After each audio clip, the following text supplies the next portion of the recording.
Have you ever wondered why Japan is so clean and everyone visiting would say, I wish I could move here because this place is just absolutely amazing. It seems something surreal out of this world. So, first of all, why Japan does not have dangerous hoods or slums?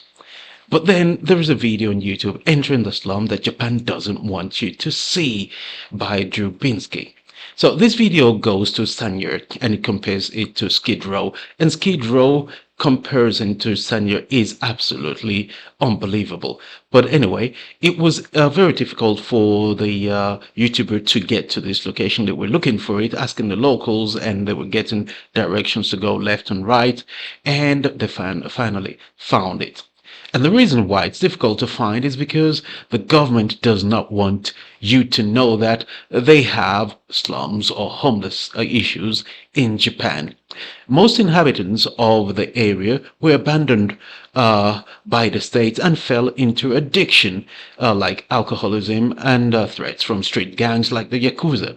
So residents were unfriendly until they were offered alcohol. It was very strange. You see all these people playing Japanese chess, and they were all there, and they wouldn't even talk to these strangers. And the strangers went to 7-Eleven to buy alcohol, and they came back and gave free alcohol, and they loosened up a bit, just a little bit. And anytime they were asked any question, they'll go, "Oh, nothing, I don't know," or something like that. It just indicating, look, we've got alcohol now. You can f off. We're very pleased with where we are. So the interviewer asked the people, "What about the women? Because we only see men here, and apparently, well, it's not a women-friendly zone.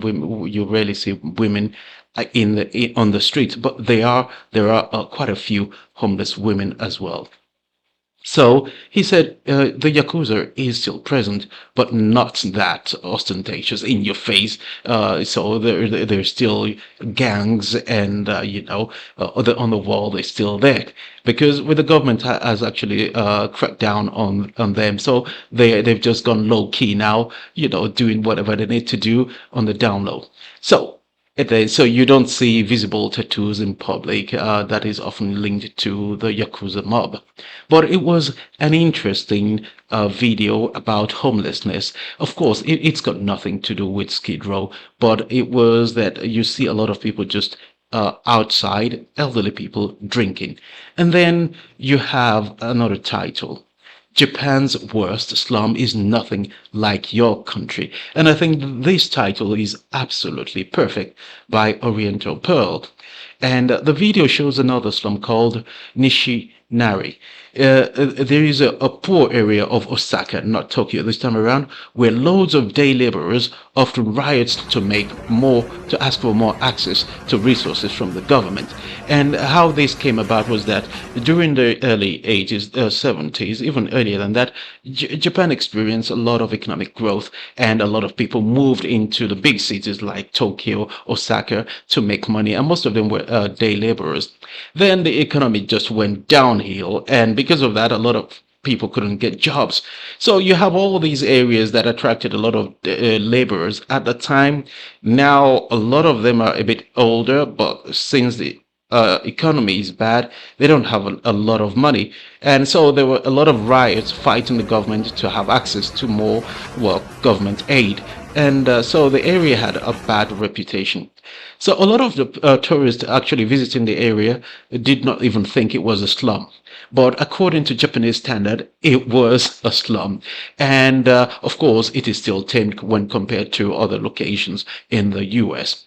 The interesting thing is that the YouTuber went alone as a woman. So, and I think that's interesting that that is something you would never think about doing in some areas, saying, I'm a woman, a stranger, I don't fit the local appearance, and I'm just going to go and film, these slums and talk to the locals. That is not something you want to do. So, the next one, the Japan tourists don't see, exploring Tokyo's secret slum. Another video from Oriental Pearl. And this time around, she went to Sanya, where one of the homeless man was asking Oriental Pearl, how much is it? How much is it? How much do you ask? Basically, trying to say how much, if I pay you for sex, which was rather, I don't know if it was a joke, but she didn't think it was a joke. And she was surrounded by men. She was accompanied this time around because it was a bit sketchy. It is absolutely staggering that the amount of people in Japan, elderly people who are homeless. So you see people playing shogi in parks filled with homeless people. The strange thing is that very few of the residents of Sanyo are young. Most are over 65 and spending their time drinking and roaming in the local area. So what else do you do? Yeah, you've got nothing else to do. The government gives you a little handout, so that is your activity for the day. You go and get food, and you get drunk, and then you go and meet your mates, and then what do? You get drunk and play chess, and that's what they do. And then you hope for the evening to come. You go and sleep, and then you repeat the same thing every day. Another video, the other side of Japan, life in Kamagasaki, informal settlement by Roblox. And one of the largest economic power in the world with hidden slums like Kamagasaki. So homeless people in this video enjoy feeding the pigeons. I thought that was rather interesting that some people would have pets, but then having a pet means the pet could get sick if you have a cat or a dog. And if you're on low income, it can be rather difficult. But then on the other side is that if you don't have the pet, you get really lonely and your days will be long and your night even longer.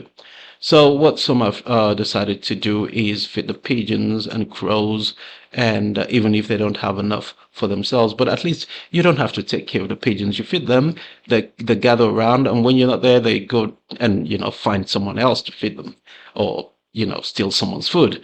So most came to the area during the boom, but after the economic downturn, they lost their jobs and homelessness followed. Most Japanese do not even know that Kamagasaki exists, and apparently the name was changed just to hide the fact that it's a very low down economic, low resource area with a lot of homeless people. But the fact is that the locals still call it Kamagasaki. The area is popular with backpackers for its cheap hotels and food.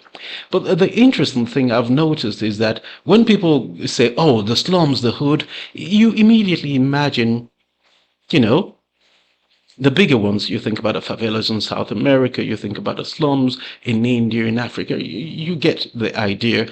But Japan, is just a little different. But anyway, the area is cheap, and because of that, even people who are not homeless would just come closer to there if you don't have enough money, because life is cheaper. Then you have the video, I stayed at Japan's most dangerous slum, and you think that is obviously an exaggeration that is just almost impossible. But then what you would consider dangerous in Japan might just be normal in other countries. Anyway, so this is from Gabe Ojisan, and during his filming, an earthquake happened, and a lot of people were like, "Oh, what's that?" So they gathered around, talked about it for a little while, and then their life goes on. So locals were socializing in front of vending machines in the area and ingesting cheap drinks and cheap sake, alcohol. And Gabe Ojisan's take on the slum is that he was going to go there to find out if the stereotype about the area was actually true. Like if people say the food is cheap, the hotels are cheap, and that there are needles on the floor everywhere you go, and there is trash everywhere. He was able to confirm a few of those things, but needles and people, injecting, there were drug addicts, but it's just not as bad as it was portrayed. So he explained that, and then he stayed in a cheap hotel. He said, the hotel was really small. Well, almost all hotels in Japan is rather small, but then you have this hotel you could stay for cheap, and you've got communal toilets and showers. You've got stains in the room, but it's cheap, but it was clean. So anyway, so one of the interesting thing is that He said that trash issue wasn't that bad. Yes, there were a lot of homeless people, but nothing that crazy for Japan. And I think that is another thing that this video showed. Yes, it is quite bad, but that is bad according to Japanese standards. Then another one says how Japan hides its homeless problem from the world by Oriental Pearl. So this time around, I think this is probably one of the most interesting videos I actually saw in the series of Japan and homelessness, the government hiding it, and even Japanese not knowing that there are a lot of people, living on the streets because it's hidden, it's not in your face. So this was a story from the Tama River, and apparently there are people living on the riverbeds with risk of floods during the typhoon, and the risk of death is quite high. And so when a typhoon is announced, people living on the riverbeds will probably just leave and go and find shelter elsewhere until it's gone, and then they come back home.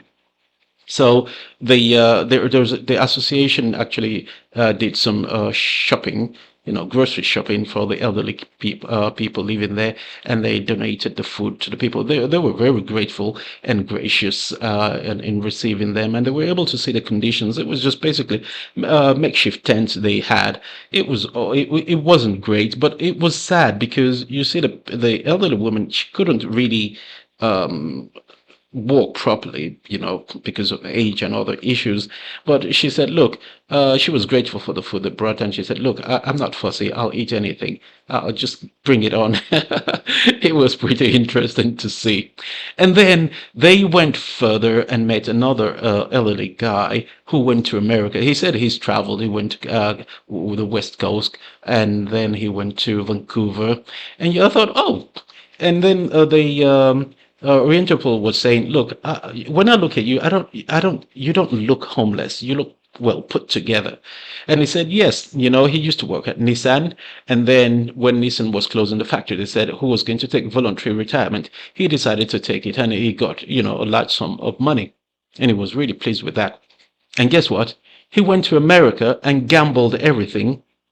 Probably with the hope that with this, if he was able to win more money, he could double that and he'll be set for life. Well, what happened was that he lost everything, and now he was homeless in Japan, living on the river Tama. And the welfare state says that does not cover everyone. So you can't just walk in and say, look, I'm homeless, help me. Apparently, the government does some checks and ask you, do you have a family that can help you? You need to prove you don't have anyone, and then you might get state help. And that is the situation. It was sad, but then it also shows that some people, they not only down on their luck, but they've made some poor decisions in their lives, and that has contributed to them now being homeless. So you have another video, how to be homeless in Japan. This is one of the shortest videos in the series. This was a short video by Our Human Planet. It follows Nishida-san through the streets of Osaka in the early morning, collecting aluminium cans that he can then sell to the recycling factory for about $8. So that amount is only enough for a couple of meals and a nice little bottle of sake. The video briefly shows how homeless people take care of their pets, like the guy who was feeding his two dogs. And you could see he cared for the dogs. And I think probably taking care of the dog makes the day go by. You're not alone. The dogs are there. They need to go and take a walk. So it gives you something to do. You have purpose in your life. And I think that's a great thing. But it was heartwarming, but also sad that after the economic bust of the 90s, a lot of elderly people just lost everything, their jobs, their families. They started to struggle. They got into alcohol addiction. It wasn't as if even people with jobs didn't have alcohol addiction, because Japanese tend to drink a lot of alcohol. If you've ever been to Japan or for work or for whatever, and they invite you over, you know you're going to get plastered. Anyway, so all in all, one of the things most of the videos have in common is that Japan likes to hide their slums and homeless issues. And because of that, a lot of homeless people have actually tried to commit suicide because it was just too depressing for them. So the so-called slums are not in your face, and you actually have to go out of your way to see homeless people and rubbish pile up because Japanese would often clean and the streets are clean in most of the big cities. There is a sense of abandonment where the elderly, who are not able to contribute economically to society, are easily forgotten. They are left on their own and, no family contact in most cases. But sometimes that is just not because they're elderly, but because, it's a long history of the culture and other issues that they're facing. Now they're older, it's much more difficult. The face of poverty in almost all countries is the same all over the world, including Japan, is that you're down on your luck and you end up on the streets. Addiction seems to be closely followed by homelessness and as a coping mechanism, of course, and then it just spirals out of that. And before you know it, you don't have a way out of your situation.